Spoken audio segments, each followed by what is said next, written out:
বন্ধ করতে হবে এবং অবিলম্বে বাংলাদেশে হিন্দুদের সুরক্ষা দিতে হবে। আমরা ওদের কাছ থেকে জেনেছি 10 জন গ্রেপ্তার হয়েছে, এখনো হিন্দুদের উপর অত্যাচার চলছে। 2 কোটি বাংলাদেশের হিন্দুদের বাঁচাতে 100 কোটি ভারতবর্ষের হিন্দু আমরা পাশে থাকবো, এই অঙ্গীকার আমরা করছি। এবং আমাদের আগামী কর্মসূচি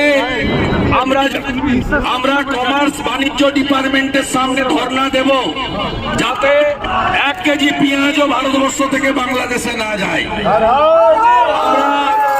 আমরা মকর সংক্রান্তির পরে কাশ্মীর থেকে কন্যাকুমারী নাগা সন্ন্যাসী সহ লক্ষ লক্ষ সাধু যারা আসবেন, অত্যাচার বন্ধ না হলে এই ডেপুটি হাই কমিশনারের অফিসের সামনে যত শক্ত বেড়া মমতা ব্যানার্জি করুন না কেন, আমরা এখানে বসবো, উঠে যাব না। আমরা এর শেষ দেখতে চাই। হর হর